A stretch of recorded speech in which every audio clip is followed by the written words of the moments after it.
Wish you could become a morning person? You know the type, up before the sun, early morning runs, first one to the office with donuts and a smile. How do they do it? Easy. With the new Galaxy Watch 8, sleep tracking and personalized insights from Samsung Health help you improve so you can wake up to a whole new you. One who, dare I say it, skips the snooze?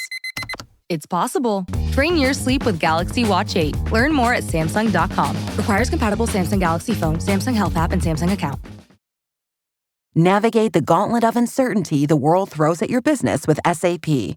Whether it's a tropical storm hitting your warehouse or a short supply of those little plastic twist ties, SAP can help you tackle those unexpected crushing setbacks with its AI-powered capabilities. To pivot to new suppliers, automate paperwork, and source the twist ties you need at the price you want, so your business can stay unstoppable. Learn more at sap.com/uncertainty.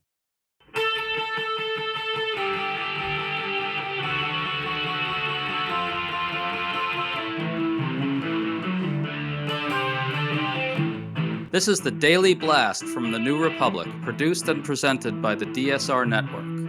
I'm your host, Greg Sargent.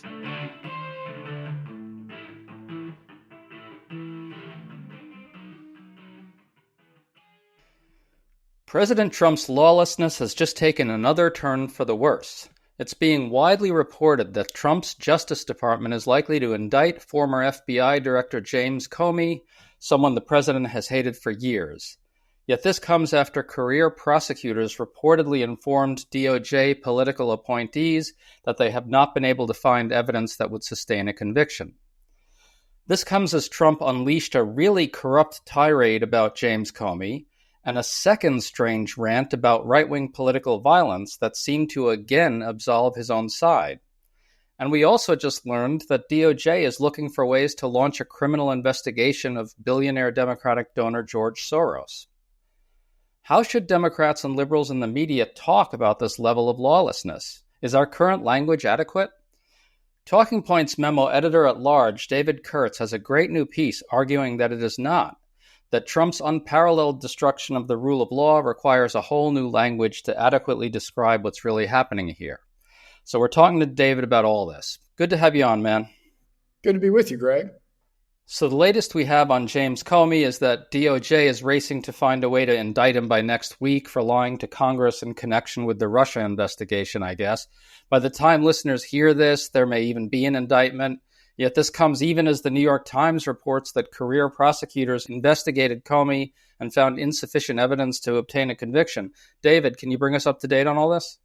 Sure. So last week, Trump fired or forced the removal of the U.S. Attorney for the Eastern District of Virginia, who Trump had nominated for the permanent position. So this is one of his people, but in fairness, a career person.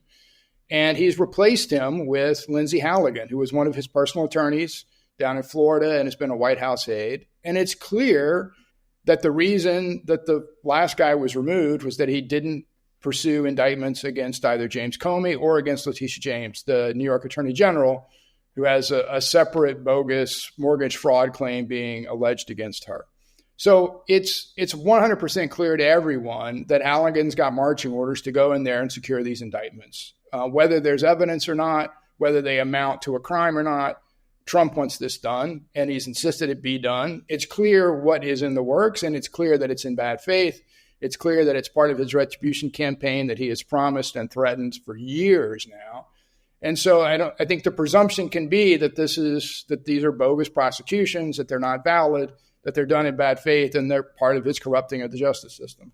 Well, Trump addressed this directly on Thursday. As you say, it's been widely reported that Trump is directly pressuring DOJ for these prosecutions. Here's what Trump said when asked by a reporter about the situation. Well, I can't tell you what's going to happen because I don't know. You have very professional people headed up by the Attorney General and Todd Blanche and Lindsey Halligan, who's a very smart, good lawyer, very good lawyer. They're going to make a determination. I'm not making that determination. I think I'd be allowed to get involved if I want, but I don't really choose to do so. I can only say that Comey's a bad person. He's a sick person. I think he's a sick guy, actually. He did terrible things at the FBI.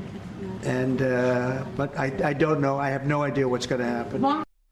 So there it seems like Trump is angling for some sort of plausible deniability. He wants to avoid the obvious charge that Comey is the victim of selective prosecution. But funnily enough, Trump couldn't even help but again express his desire to see Comey prosecuted, even during that tirade. Can Comey point to this selectiveness? What's the significance of it?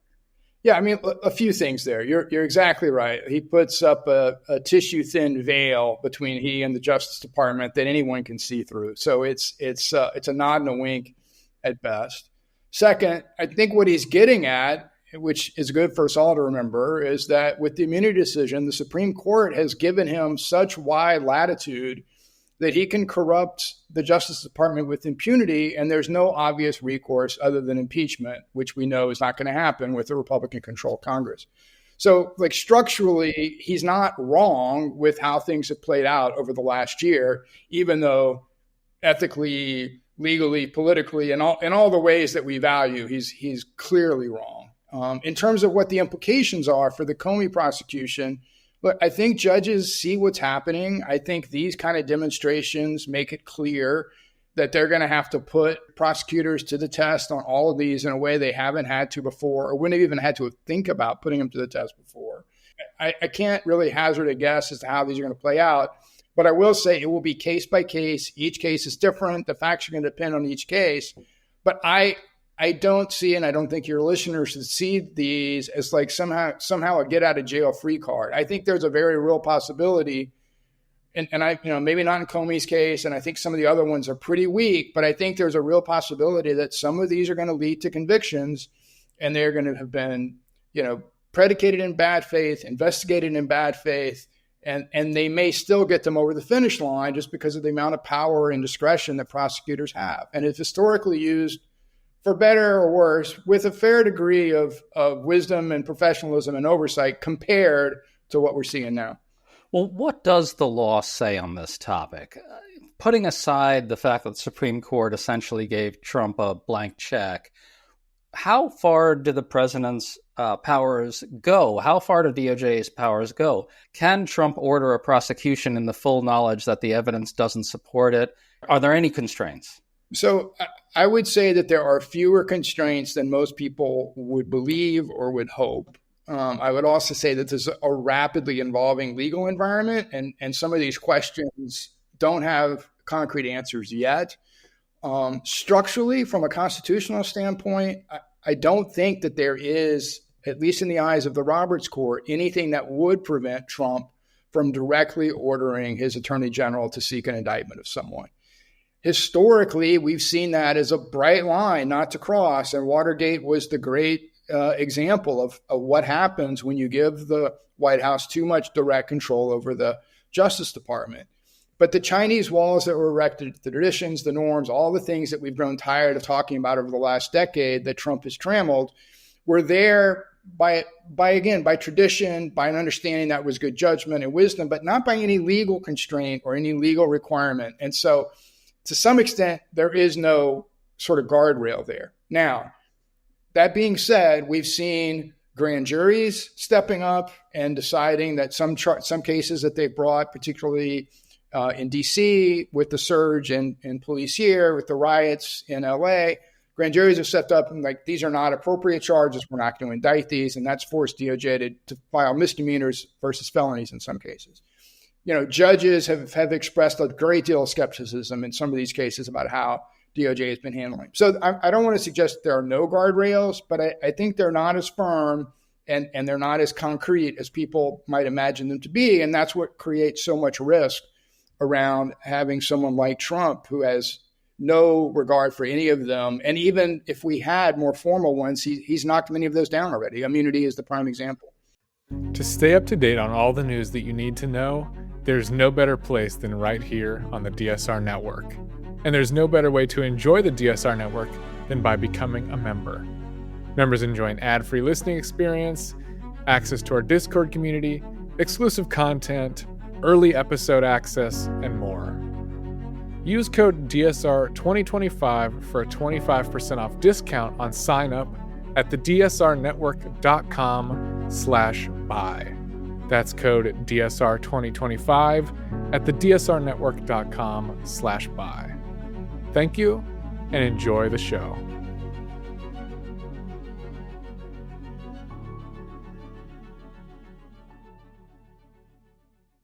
Mint is still $15 a month for premium wireless. And if you haven't made the switch yet, here are 15 reasons why you should. 1, it's $15 a month. 2, seriously, it's $15 a month.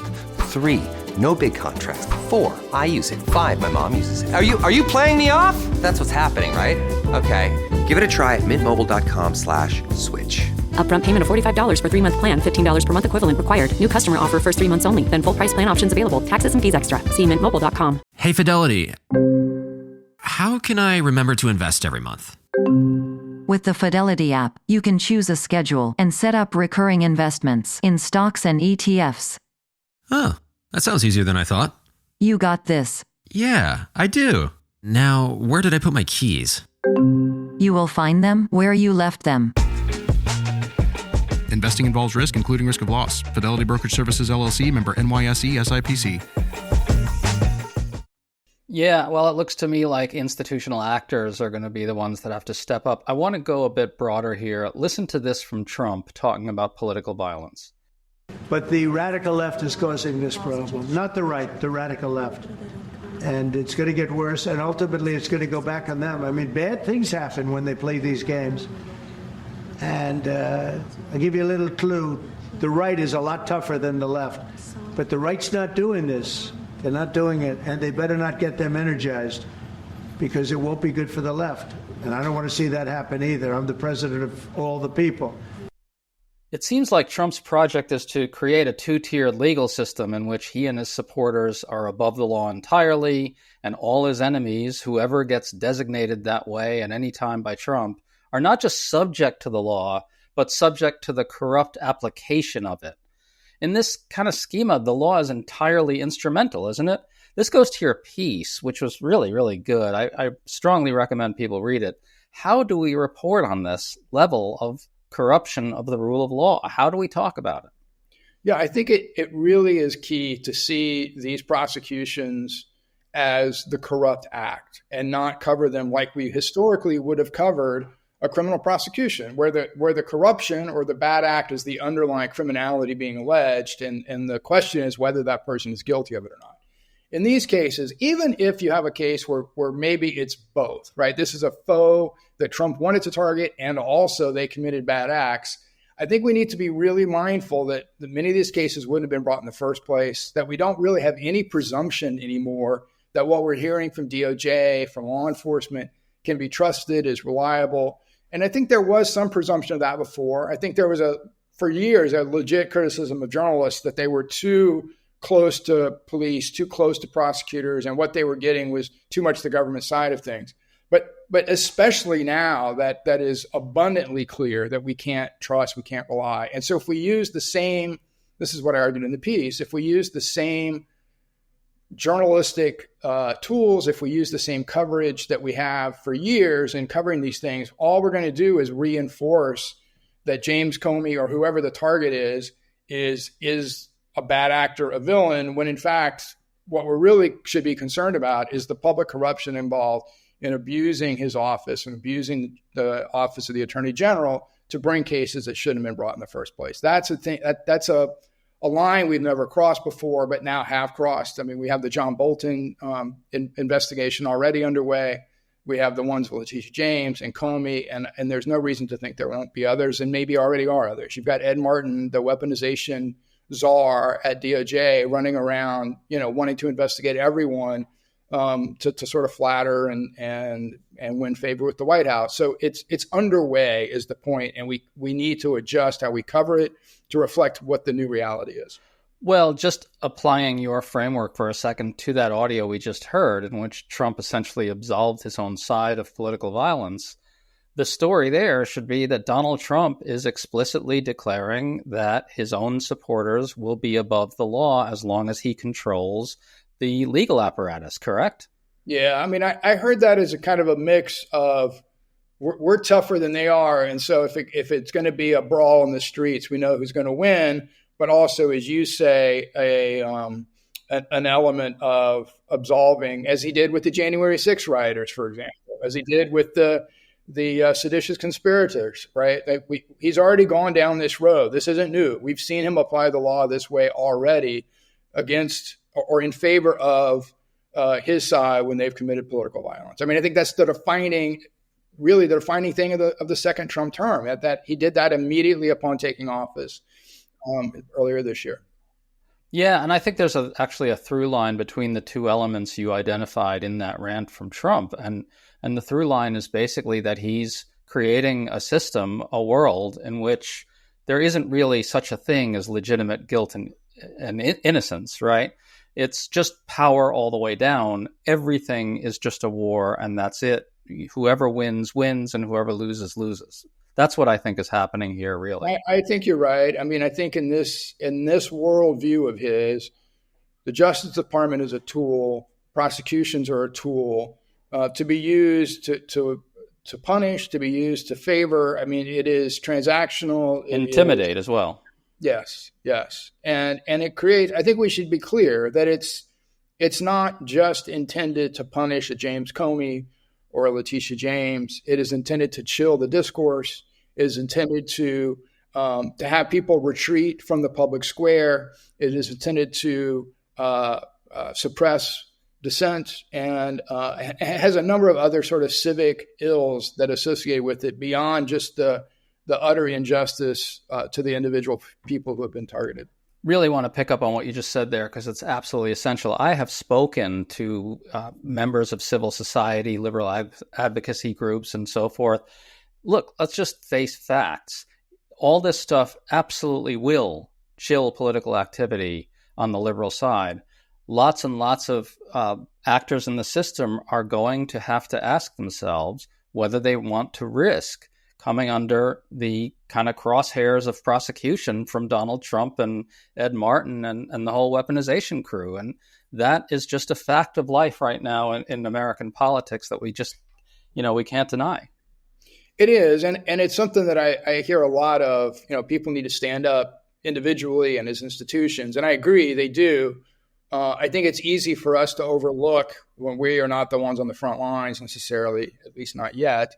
The difficulty, the personal cost, the personal price of standing up, the real risk, right? It could be reputational, it could be financial, it could be your liberty, right? All of those things are in play. And we need to find ways, I think, to imagine a way in which we can support that.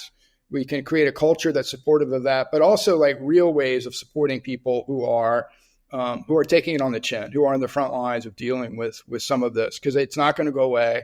And there is I think a sort of a cascading effect. People get worn down, and over time, more and more people retreat, and it becomes harder and harder to sustain a civil discourse, a civil engagement when people just don't want to be involved at all for legit reasons, right? For personal legit reasons. Right. And I think that's why things like Jimmy Kimmel kind of prevailing really matters. It lets people throughout the system know that there's support out there for people who are willing to buck the trend into lawlessness. I want to play one more audio, this one of Congressman Eric Swalwell. What I would just say to any prosecutor at the Department of Justice is it's not going away. As a member of the Judiciary Committee, I promise you, when Democrats are in the majority, we are going to look at all of this. And there will be accountability. And bar licenses will be at stake in your local jurisdiction if you are corruptly indicting people where you cannot prove the case beyond a reasonable doubt. David, it seems to me Democrats should do more of this. Just say straight out that anyone who carries out corrupt or illegal orders for Trump will face accountability later. Tell us, what does the law say on this? Can prosecutors who carry out corrupt prosecutions be subject to legal accountability in any way? What are the tools available here?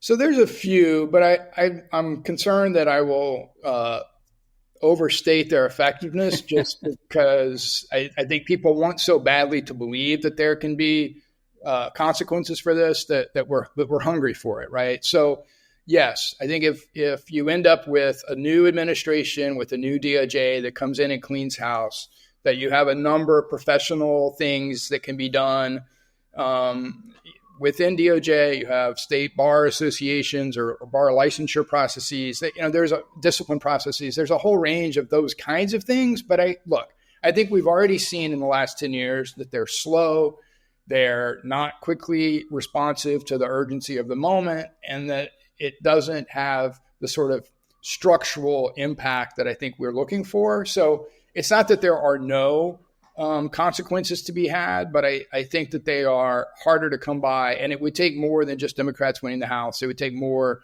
than just winning Congress. I think you would need to win the White House for there to be a chance that some of this could ultimately be looked at as criminal or corrupt in its own right. But I was interested with one thing he said. I think he's speaking to two audiences, right? I think we need to remember that within justice, there are still career people who are probably struggling with how to reconcile trying to do good work with the bad situation they're in. And then you have the politicals who clearly are running sort of roughshod over any Justice Department traditions, any of the normal processes and procedures. And so I think we need to keep in mind that there's sort of two elements. And one of the things I'm worried about is that those folks who went there for good reasons and have good intentions and want to try to fight their way through, I think are slowly going to be eroded and shut aside and ultimately retreat from this fight as well.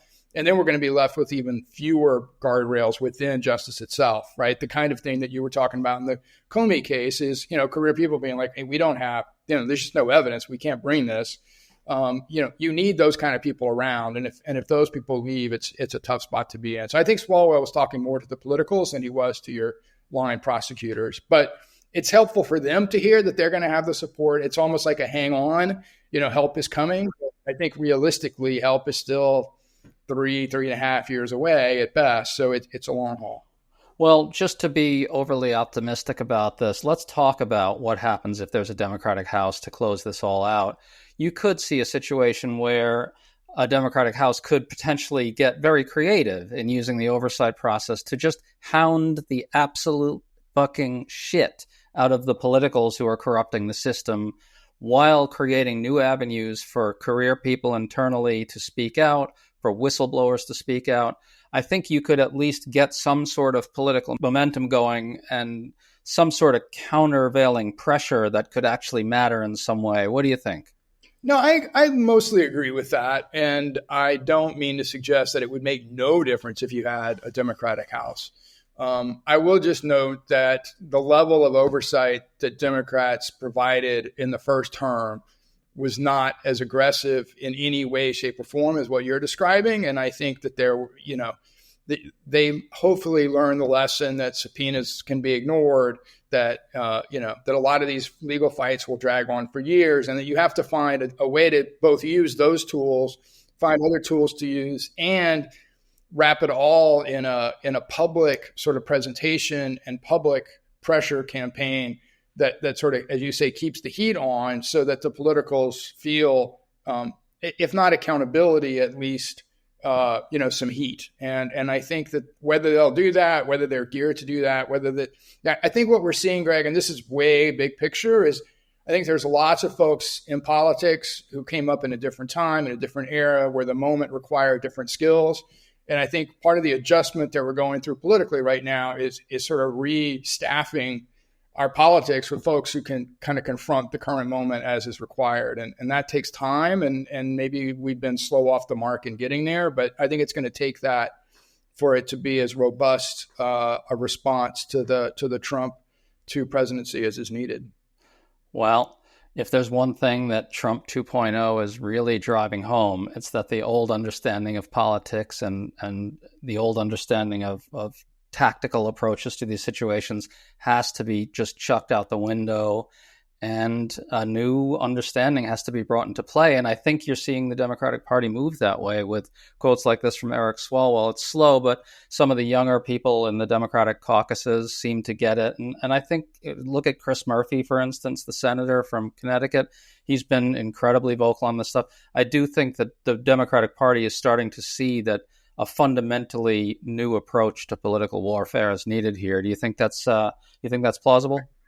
It's plausible. You might be a little more optimistic about it than I am, but I'm not going to I don't want to rain on your parade about it. I think it's challenging to the imagination. It's challenging to our sense of what's possible. It's challenging to our self-identity as what it means to be an American, as to what it means to live in a free society. I mean, there's a lot of sand shifting under our feet. There's a seismic change that's occurred, and I think it's understandable to an extent that it's taking people time to figure out how best to respond to it. But I worry too that there was a bit of too much denial going into it, and that that's partly why we've been slow to respond. So that's why I think conversations like this and the story that I did today, I'm hoping that we can advance the ball on what we should be talking about and where we should be focused, and not be sort of held hostage to the old ways of doing things just because that's how we used to do them. Democrats, get with it, man. Get moving. David Kurtz, enormous pleasure to talk to you, man. Great stuff. Thanks as always, Greg. Good being with you.